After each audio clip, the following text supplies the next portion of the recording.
Reservation ये एक ऐसा टॉपिक है जिस पर आए दिन बहस होती रहती है। कुछ लोग बोलते हैं कि 70 साल से रिजर्वेशन से कुछ भी नहीं बदला, तो रिजर्वेशन देना एक फालतू की बात है और इसको हटा देना चाहिए, या फिर जाति बेस रिजर्वेशन को हटाकर इनकम बेस रिजर्वेशन लगा देना चाहिए। कुल मिलाकर जो लोगों को रिजर्वेशन मिलता है वो उसको प्रोटेक्ट करने के लिए तैयार रहते हैं और रिजर्वेशन के बारे में सब सही बोलते हैं, क्योंकि हर वो बच्चा जिसको रिजर्वेशन मिलता है उसके परिवार में उसको बचपन से ही ये बात बतानी शुरू कर दी जाती है कि हजारों सालों तक उनके हकों को छीना गया था। उसके बाद अब जाकर उनको रिजर्वेशन दिया गया है ताकि वो लोग भी आगे बढ़ सके और दूसरे लोग इसको कभी भी छीन सकते हैं। तो इसलिए अपने हकों को प्रोटेक्ट करने के लिए हमें रिजर्वेशन जरूर चाहिए। इसीलिए जब भी सरकार या सुप्रीम कोर्ट रिजर्वेशन पर बात शुरू करती है, लोग सड़कों पर आ जाते हैं। चाहे रिजर्वेशन में कितने भी लूप होल हो, वो उसको टच भी नहीं करना चाहते, क्योंकि उनके अंदर ये डर बैठा हुआ है कि लोग इसको छीनना चाहते हैं। ये लोग बेहतर बनाने का झांसा देकर रिजर्वेशन को ही खत्म कर देंगे। अब दूसरी तरफ वो लोग होते हैं जिनको रिजर्वेशन नहीं मिलता। उनके परिवारों में बच्चों को शुरू से ये बात बताई जाती है कि रिजर्वेशन तो खैरात में दिया गया था, जिसकी वजह से अगर वो बच्चे कहीं पर फेल हो जाते हैं तो वो उसका सारा दोष रिजर्वेशन पर मढ़ देते हैं। इस तरह हमारा समाज दो साइड्स में बटा हुआ है, एक साइड जो रिजर्वेशन को सपोर्ट करती है और दूसरी साइड जो रिजर्वेशन के अगेंस्ट है। आज की वीडियो में हम रिजर्वेशन के बारे में ही बात करेंगे, लेकिन वीडियो में आगे बढ़ने से पहले मेरी आप लोगों से एक रिक्वेस्ट है, इस वीडियो को देखिएगा लेकिन न्यूट्रल होकर देखिएगा, किसी भी तरह की साइड्स अपने दिमाग में मत रखिएगा, क्योंकि अगर आपने पहले से अपना मन बनाकर इस वीडियो को देखा तो आपको मेरी बातें बहुत ज्यादा बुरी लगेंगी और आप कहीं ना कहीं हर्ट भी हो सकते हो। इसको एक इन्फॉर्मेशन वीडियो की तरह देखिएगा और कोशिश कीजिएगा दोनों साइड्स के पर्सपेक्टिव को समझने की, ताकि कल को अगर कहीं पर रिजर्वेशन पर किसी तरह की डिस्कशन हो रही हो तो आपके पास सही इन्फॉर्मेशन हो, वो इन्फॉर्मेशन ना हो जो व्हाट्सएप यूनिवर्सिटी पर शेयर की जाती है। तो मेरी रिक्वेस्ट आपसे यही है, अगर आप रिजर्वेशन के कंसेप्ट को सही से समझना चाहते हो तो आपको थोड़ा सा न्यूट्रल होना पड़ेगा। आपको कोई भी साइड अपने दिमाग में नहीं रखनी है, तभी आप इसको अच्छे से समझ पाओगे। बाकी अगर आपको मेरी बात कहीं भी बुरी लगे तो नीचे कमेंट सेक्शन है ही, आप वहां जाकर अपनी भड़ास निकाल सकते।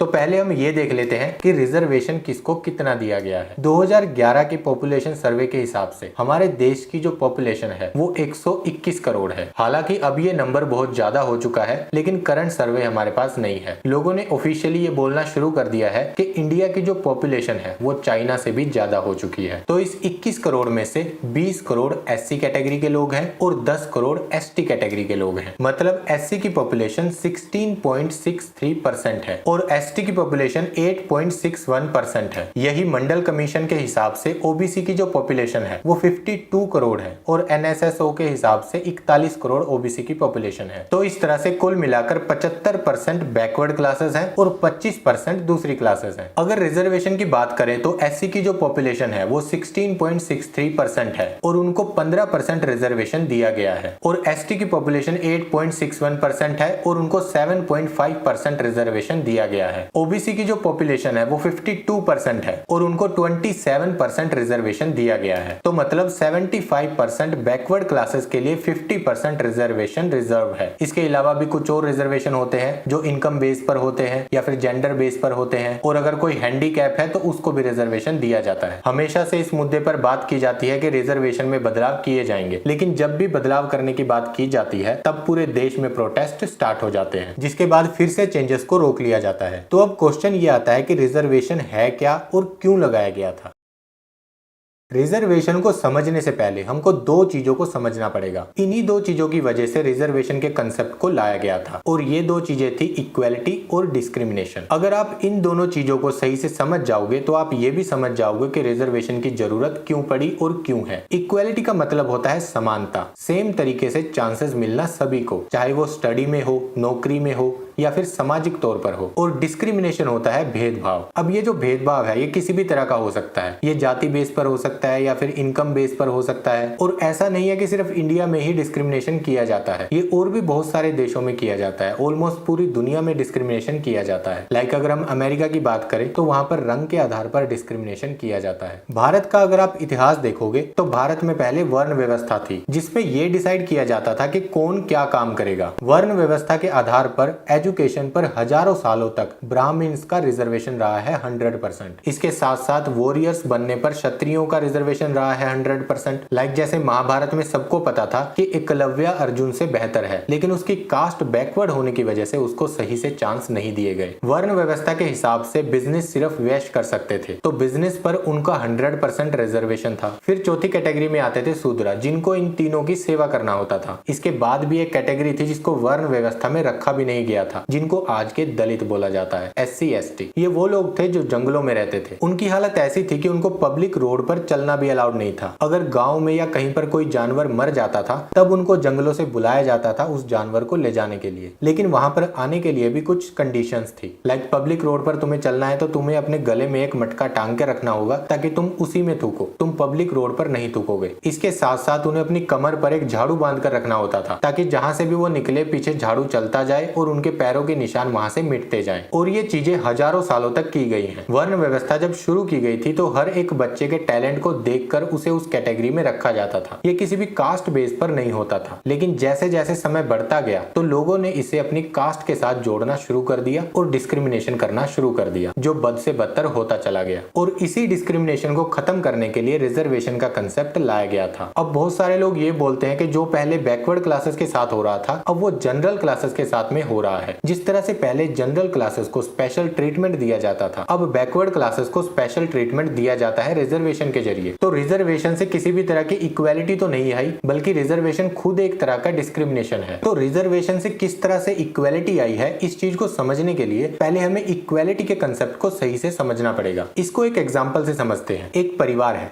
जिसमें 2 बच्चे हैं। वो परिवार बहुत अच्छा चल रहा है, लेकिन उसकी फाइनेंशियल कंडीशन उतनी सही नहीं है। वो अपने दोनों बच्चों को ज्यादा अच्छी पढ़ाई नहीं दे सकता और ज्यादा अच्छा खाने पीने को नहीं दे सकता। वो उनकी बेसिक नीड्स पूरी कर सकता है। लाइक दोनों बच्चों को डेली एक एक गिलास दूध और एक एक एप्पल दिया जा सकता है, जो वो दे भी रहे हैं। तो एक दिन जाकर एक बच्चे की तबीयत खराब हो जाती है और वो बहुत ज्यादा वीक होने लग जाता है, जिसको डॉक्टर को दिखाया जाता है। तो डॉक्टर उसे कहते हैं कि इसकी डाइट को थोड़ा सा बढ़ा दीजिए। तो अब इस कंडीशन में माँ बाप क्या करेंगे? क्या वो इक्वालिटी के कंसेप्ट पर बने रहेंगे? क्या वो ये बोलेंगे कि हमारे 2 बच्चे हैं, दोनों को इक्वली सब कुछ मिलेगा, अब इसमें चाहे एक बच्चा मर जाए, क्योंकि ज्यादा वो अफोर्ड नहीं कर सकते और कम देने से वो बच्चा मर जाएगा। तो जो समझदार पेरेंट है वो अपने एक बच्चे की डाइट कुछ समय के लिए रोक देंगे। अब वो जो बच्चा बीमार है उसे 1 गिलास दूध और 1 एप्पल सुबह और 1 गिलास दूध और 1 एप्पल शाम को दिया जाएगा। जब तक वो ठीक नहीं हो जाता दूसरे बच्चे की डाइट थोड़े दिनों के लिए रोक दी जाएगी। अब अगर आप इसको बाहर से देखोगे तो ये एक तरह से डिस्क्रिमिनेशन ही है, ये इक्वालिटी तो है नहीं। एक और एग्जांपल देखते हैं। अभी थोड़े दिन पहले ओलंपिक्स हुए हैं, उसमें कुश्ती के मैच हुए हैं। तो कुश्ती के जो मैच होते हैं वो एक कैटेगरीज के अंडर होते हैं। लाइक 50 किलो के आदमी 50 किलो के आदमी से लड़ेंगे, 50 से 60 किलो के आदमी अलग मैचेस करेंगे, 60 से 70 किलो के आदमी अलग मैचेस करेंगे। तो ये एक रूल सेट है ताकि इक्वालिटी बनी रहे। इसी वजह से 50 किलो 100 ग्राम होने की वजह से विनेश फोगाट को निकाल दिया गया था ताकि इक्वालिटी बनी रहे। ये एक तरह का रूल था ताकि दूसरे के साथ किसी भी तरह का डिस्क्रिमिनेशन ना हो सके। तो यहाँ पर जो इक्वालिटी है ये चलती है। मैं आपको एक और एग्जांपल देता हूँ। 2 बच्चे लीजिए। एक बच्चा जिसके माँ बाप IAS हैं और IPS हैं, वो अच्छे घर से है, उनके पास अच्छा खासा पैसा है, हर तरह की सुविधाएं हैं। अब वो बच्चा प्राइवेट स्कूल में पढ़ने जाता है जो कि इंग्लिश मीडियम है, उसके पास अच्छी गाइडेंस है। जब उसके पेरेंट्स को ये लगता है कि ये किसी एक सब्जेक्ट में स्कूल में स्ट्रगल कर रहा है तो वो उसकी प्राइवेट ट्यूशन रखवा देते हैं। अभी इस तरह के इन्वायरमेंट में वो बच्चा अपने 20 साल कंप्लीट होने से पहले अपनी ग्रेजुएशन कंप्लीट कर लेता है और ग्रेजुएशन कंप्लीट होने से पहले ही वो अपने IAS की तैयारी भी शुरू कर देता है। अभी इसी तरह से एक दूसरे बच्चे की एग्जांपल लीजिए। उसके दोनों पेरेंट्स अनपढ़ हैं और वो सरकारी स्कूल में पढ़ता है जो कि हिंदी मीडियम है। घर की कंडीशन भी ठीक नहीं है, तो स्कूल से आने के बाद वो अपने पेरेंट्स की कामकाज में मदद भी करता है। उसके पास कोई गाइडेंस भी नहीं है और वो प्राइवेट ट्यूशन भी अफोर्ड नहीं कर सकता। इस तरह के इन्वायरमेंट में वो अपने 24 साल की एज में अपनी ग्रेजुएशन कंप्लीट करता है। अब 24 साल कंप्लीट होने के बाद उसको पता चलता है कि UPSC नाम का भी एक एग्जाम होता है। फिर वो उसकी तैयारी करना शुरू करता है। अब मैं आपसे एक क्वेश्चन पूछता हूँ, ये दोनों बच्चे अगर सेम एग्जाम में बैठेंगे तो किसके चांसेस है कि वो एग्जाम क्लियर कर ले? नीचे कमेंट बॉक्स में अपना आंसर दीजिएगा। मेरे हिसाब से जो पहला बच्चा था उसके ज्यादा चांसेस है उस एग्जाम को क्लियर करने के, क्योंकि भले ही वो दोनों बच्चे एक रेस में दौड़ रहे हैं लेकिन उन दोनों का स्टार्टिंग पॉइंट अलग है। अब इस सिचुएशन में क्या इक्वालिटी मेंटेन की जा सकती है? अब दूसरा कंसेप्ट आता है डिस्क्रिमिनेशन। डिस्क्रिमिनेशन होता है भेदभाव करना, फाइनेंशियल कंडीशन के आधार पर, जाति के आधार पर या फिर रंग के आधार पर। डिस्क्रिमिनेशन भी 2 तरीके के होते हैं, positive discrimination, negative discrimination. Negative discrimination की अगर बात करें तो लाइक जैसे अंग्रेजों में होता है, जो गोरे होते हैं वो कालों पर बहुत ज्यादा अत्याचार करते थे। इंडिया में लोअर कास्ट पर बहुत ज्यादा अत्याचार किया जाता था और ये हजारों सालों तक किया गया है। इसका अंदाजा आप इस बात से लगा सकते हो कि 1924 में एक रूल को खत्म किया गया था। कौन सा रूल था वो? लाइक जैसे कि जो लोअर कास्ट के लोग होते थे, उनके जो आदमी होते थे वो अपने सर पर पगड़ी बांधकर नहीं निकल सकते थे। अगर उन्हें अपने सर पर पगड़ी बांधकर निकलना होता था तो उन्हें अपर कास्ट को एक तरह का टैक्स देना पड़ता था, तभी वो अपने सर पर पगड़ी बांधकर निकल सकते थे। अब ये तो फिर भी उतना बुरा नहीं है। इसके बाद जो मैं आपको बताने जा रहा हूँ वो बहुत ही ज्यादा बुरा रूल है। बैकवर्ड क्लासेस की जो औरतें होती थी उनको अपनी छाती को नहीं ढकना होता था, और ये मैं पब्लिक प्लेसेस की बात कर रहा हूँ। आप अपने घर से बाहर निकलिए, जो भी सबसे ज्यादा भीड़ भाड़ वाली जगह होंगी उन जगहों पर उन औरतों को अपनी छाती ढककर नहीं जाना होता था। अगर वो अपनी छाती ढकना चाहती थी तो उन्हें टैक्स पे करना पड़ता था अपर कास्ट को। ये बहुत ही बदतमीजी वाला नियम है किसी भी समाज के लिए। आज के समय पर कानून है, सोशल मीडिया है, तो अगर इस तरह की कहीं पर कोई बात होती है तो हमको पता चल जाता है। लाइक जैसे अभी कोलकाता केस हुआ था तो पूरे देश को उसके बारे में पता चल गया था। सभी जगह पर प्रोटेस्ट स्टार्ट हो गए थे, जिसके बाद सरकारों पर प्रेशर बनाया गया कि उस आदमी को गिरफ्तार किया जाए। लेकिन उस टाइम पर ऐसा कुछ भी नहीं था, और ये जो चीजें आज हमको पता लग रही हैं, इससे भी बदतर तरीके से औरतों को ट्रीट किया जाता था, स्पेशली बैकवर्ड कास्ट की औरतों को। लेकिन उसके बारे में किसी को पता भी नहीं चलता था। खैर आगे बढ़ते हैं। इस तरह के जितने भी डिस्क्रिमिनेशन होते हैं वो सब नेगेटिव डिस्क्रिमिनेशन में आते हैं, और इस तरह के डिस्क्रिमिनेशन को खत्म करने के लिए एक सिंपल रूल बनाए जाते हैं ताकि सभी तरह से इक्वलिटी आ सके, जिसके लिए हमारे देश का संविधान बनाया गया है। अब इसके बाद आता है पॉजिटिव डिस्क्रिमिनेशन, लाइक जो हम अपने परिवारों में भी करते हैं। लाइक जैसे मैंने पहले एक एग्जांपल दिया कि एक बच्चा बीमार हो गया है और दूसरा बच्चा बिल्कुल फिट है, तो उसकी डाइट भी उस बीमार बच्चे को कुछ समय के लिए दी जानी चाहिए। तो अब अगर इसको कोई बाहर से देखेगा तो ये भी एक तरह से डिस्क्रिमिनेशन ही है। लेकिन हम अपने परिवारों में हमेशा से डिस्क्रिमिनेशन करते हैं। अगर परिवार में किसी एक इंसान को किसी चीज की जरूरत है तो दूसरा इंसान उसे अपनी वो चीज दे देता है या फिर अपनी किसी चीज को सेक्रीफाइस करता है। तो अगर आप अपने परिवार में भी थोड़ा ध्यान से देखोगे तो कहीं ना कहीं किसी न किसी तरीके से डिस्क्रिमिनेशन किया जा रहा होगा। लेकिन वो बात पूरे परिवार को ताकतवर बनाए रखने की है, क्योंकि अगर एक इंसान उसमें कमजोर होगा तो कहीं ना कहीं पूरा परिवार भी कमजोर हो सकता है। इसी तरह से हम एक और एग्जाम्पल को देखते हैं। लाइक जो ट्रेन होती है, बस होती है, उनमें जो कुछ सीट्स होती हैं उनको रिजर्व रखा जाता है। मेट्रो ट्रेन में तो एक डब्बे को भी औरतों के लिए रिजर्व रखा जाता है। अब अगर आप ट्रेन में या बस में सफर कर रहे हो और कोई लेडी आ जाए और वो आपको बोले कि ये लेडी की सीट है, यहाँ से उठो, तो आपको वो बहुत बुरा लगेगा, आपको वो डिस्क्रिमिनेशन लगेगा। लेकिन अगर आप अपनी वाइफ के साथ या अपने पेरेंट्स के साथ में सफर कर रहे हो और फिर वहां पर उनको वो सीट दी जाए तो फिर वो आपको डिस्क्रिमिनेशन नहीं लगेगा, फिर वो आपको सही चीज लगेगी। अब भले ही इस चीज को लागू किया गया है लोगों की मदद करने के लिए, लेकिन जब ये चीज अपने साथ हो जाती है तो ये बुरी लग जाती है। लेकिन जब यही चीज अपने लिए हो जाती है तो ये अच्छी लग जाती है। इसी तरह से जो हमारे देश का संविधान है वो भी इसी तरह से काम करता है। जो भी कमजोर वर्ग है वो उसको थोड़ा सा स्पेशल ट्रीटमेंट देता है ताकि उसकी मदद हो सके। लेकिन आम लोग जो इसके अगेंस्ट है, उनकी प्रॉब्लम यही है कि जब तक चीजें अपने घर में हो रही है तब तक तो वो सही है, और जब तक चीजें उनके लिए हो रही है तब तक भी चीजें ठीक है। लेकिन जैसे ही वो अपने घर से बाहर निकलते हैं तो जितने भी लोग हैं वो सब बाहर वाले हो जाते हैं। फिर अगर उनके लिए कुछ किया जाए तो उनको बुरा लगता है। लेकिन हमारे देश का जो कॉन्स्टिट्यूशन है वो सबको एज अ पेरेंट ही देखता है। जैसे एक माँ बाप अपने वीक बच्चे को ज्यादा डाइट देना शुरू कर देते हैं ताकि वो ग्रो हो सके, उसी तरह से हमारा कॉन्स्टिट्यूशन भी रिजर्वेशन देता है ताकि कमजोर वर्ग थोड़ा सा मजबूत हो सके। तो रिजर्वेशन का मेन मोटिव ही यही था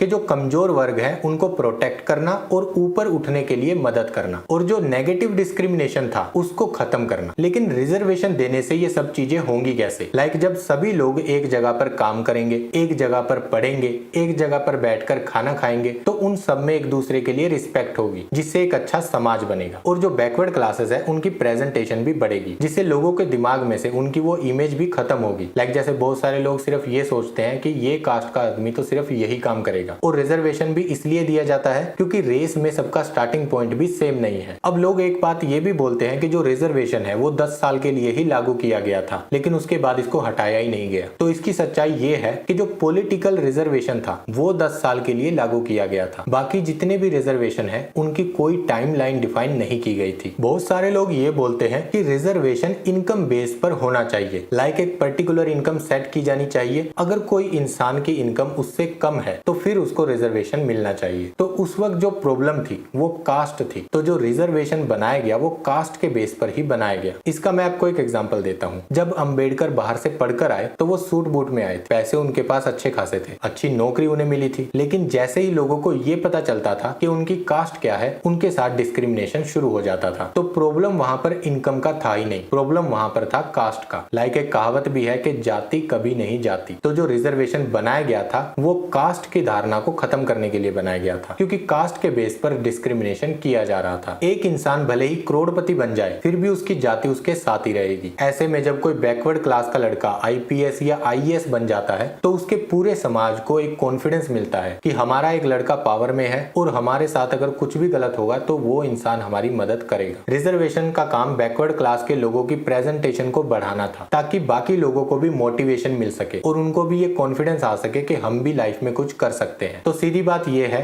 कि रिजर्वेशन को इनकम प्रॉब्लम के बेस पर बनाया ही नहीं गया था, उसको जाति डिस्क्रिमिनेशन के बेस पर बनाया गया था। क्योंकि उस समय पर बहुत सारे ऐसे ब्राह्मण और क्षत्रिय भी थे जिनकी इनकम बहुत ज्यादा कम थी, लेकिन उनको समाज में अच्छी इज्जत मिल रही थी और अच्छे चांसेस भी मिल रहे थे। लेकिन जो बैकवर्ड क्लास के लोग थे, भले ही उनके पास पैसा हो, लेकिन उनकी जाति की वजह से उनको सही से चांसेस नहीं मिल रहे थे और इज्जत भी नहीं मिल रही थी। अब कुछ लोग ये बोलते हैं कि पहले ऐसा सब कुछ होता होगा, अब सब कुछ ठीक हो चुका है, सब लोग समान हो चुके हैं और अगर हमारे पूर्वजों ने कुछ गलत किया है तो उसकी सजा हम क्यों भुगतें। लेकिन वही लोग अगर उनके दादा की कहीं पर जमीन होगी तो वो उसे लेने से पीछे नहीं हटेंगे, लेकिन अगर दादा ने कुछ गलती की है तो वो उनकी गलती है, उसमें हमारा कोई लेना देना नहीं। अब जैसे सब लोग बोलते हैं कि अब सब कुछ समान हो चुका है, सब लोग इक्वल हो चुके हैं, तो आप अपने घर से बाहर निकलिए और 10, 50 या 100 सफाई कर्मचारी को पकड़िए और उनसे बात कीजिए और उनसे उनकी कास्ट पूछिए। सभी लोग ऑलमोस्ट एक ही कास्ट से आपको मिल जाएंगे। अगर उनमें कोई सिंघानिया, शर्मा, वर्मा कोई ऐसा मिल जाए तो नीचे कमेंट बॉक्स में बता दीजिएगा। आपने एक न्यूज सुनी होगी, 2020 में विकास कुमार को सिर्फ इसलिए गोली मारकर मार दिया गया क्योंकि वो एक लोअर कास्ट था और मंदिर में घुसने की कोशिश कर रहा था। ऐसे ही हमारे देश के राष्ट्रपति जब वो एक मंदिर में जाने लगे तो बहुत सारे लोगों ने इस बात पर आपत्ति जताई कि वो एक लोअर कास्ट है और मंदिर में एंटर नहीं करने चाहिए। वो इंसान देश का राष्ट्रपति था जिसकी पोस्ट प्राइम मिनिस्टर से भी बड़ी होती है। मैं अपनी एक बात बताता हूँ, जब मैं हैदराबाद में जॉब कर रहा था तो जो मेरा रूममेट था वो एक कॉलेज स्टूडेंट था। तो ऐसे ही रिजर्वेशन पर बात चल रही थी तो मैंने बातों बातों में उससे पूछा कि तुम्हारी कास्ट क्या है, तो उसने बताने से मना कर दिया था। तो अभी भी कुछ तो ऐसा रीजन होगा ना कि लोग अपनी कास्ट बताने से हिचकिचाते हैं, क्योंकि उनको कहीं ना कहीं पता है कि मेरी कास्ट सामने आते ही मेरे साथ डिस्क्रिमिनेशन शुरू हो जाएगा। और अगर कोई डिस्क्रिमिनेशन नहीं करता है, भेदभाव नहीं करता है, तो वो लोअर कास्ट के साथ बैठना उठना अपनी महानता समझता है। वो ये दिखाता है कि देखो मैं कितना महान हूँ, मैं किसी भी तरह का भेदभाव नहीं करता। तो ये कहना कि देखो सब लोग सेम आ चुके हैं, सब लोग इक्वल हो चुके हैं, ये तो हम नहीं मान सकते। अब जो पॉलिटिशियंस हैं वो रिजर्वेशन को हमेशा अपने फायदे के लिए यूज करते हैं। उनको पता है 75% पॉपुलेशन ऐसी है जो रिजर्वेशन के अंडर आती है, तो इसलिए वो अपने हर भाषण में उनका इस्तेमाल जरूर करते हैं। और जो भी नेता किसी कैटेगरी के लिए रिजर्वेशन को लाता है उसकी आने वाली जनरेशन तक को उस कैटेगरी से वोट मिलना पक्का हो जाता है। और अगर कोई नेता किसी भी तरह का रिजर्वेशन हटा दे तो उस कैटेगरी से उसकी आने वाली जनरेशन तक को वोट्स नहीं मिलेंगे। इसी कारण से कोई भी बड़ा नेता रिजर्वेशन के बारे में कुछ भी बोलने से पहले 2 बार सोचता है और उसको किसी भी तरह से टच करना अवॉइड करता है, जिसकी वजह से उन क्लासेस तक रिजर्वेशन नहीं पहुंच पाता जहां तक वो पहुंचना चाहिए था। सुप्रीम कोर्ट ने हाल ही में ये फैसला सुनाया कि अब राज्य सरकारें भी SC ST के रिजर्वेशन में बदलाव कर सकती हैं। पहले ये बदलाव सिर्फ केंद्र सरकार कर सकती थी। लाइक उन्होंने ये माना कि सभी SC ST कास्ट एक समान नहीं है। कुछ SC ST कास्ट ऐसी है जो थोड़ी सी डेवलप हो चुकी है और कुछ अभी भी वहीं पर है। अब राज्य सरकार इस चीज को चेक कर सकती है और जिस कास्ट को भी ज्यादा रिजर्वेशन की जरूरत है वो उनका रिजर्वेशन हटाकर उनको दे सकती है। लाइक जैसे अगर 15% रिजर्वेशन SC को दिया गया है और उसमें 5 कास्ट है जिसमें से 3 कास्ट डेवलप हो चुकी है, तो उन 3 कास्ट में से थोड़ा थोड़ा रिजर्वेशन काट कर उन 2 कास्ट का रिजर्वेशन बढ़ा दिया जाएगा। इसके साथ साथ क्रीमी लेयर को भी चेक किया जाए, ऐसा सुप्रीम कोर्ट ने टिप दिया था। ये कोई फैसला नहीं था और राज्य सरकार के ये सब कुछ करने के बाद सुप्रीम कोर्ट उस चीज को दोबारा से वेरीफाई करेगी, क्योंकि ऐसा भी हो सकता है कि एक कास्ट किसी एक स्टेट में ज्यादा हो। लाइक जैसे कि कोई एक कास्ट है X जिसकी संख्या बहुत ज्यादा है लेकिन उसके जो लोग हैं वो डेवलप हो चुके हैं, और दूसरी कास्ट है Y जो कि बैकवर्ड है लेकिन उसके लोग बहुत कम हैं। तो कोई पॉलिटिशियन अपना वोट बैंक बचाए रखने के लिए उस X को ज्यादा रिजर्वेशन दे सकता है, जो कि सही नहीं होगा। तो सुप्रीम कोर्ट राज्य सरकार के काम करने के बाद उसको वेरीफाई भी करेगी कि कहीं यहाँ पर अपने वोट बचाने के लिए तो काम नहीं किया गया। रिजर्वेशन की ये न्यूज बाहर आते ही पूरे देश में बवाल हो गया। सबने मिलकर भारत बंद का भी अनाउंस किया, जिसके बाद इस फैसले पर दोबारा से डिस्कशन किया जा रहा है। इसके बीच एक टर्म यूज की गई थी, क्रीमी लेयर। क्रीमी लेयर वो होती है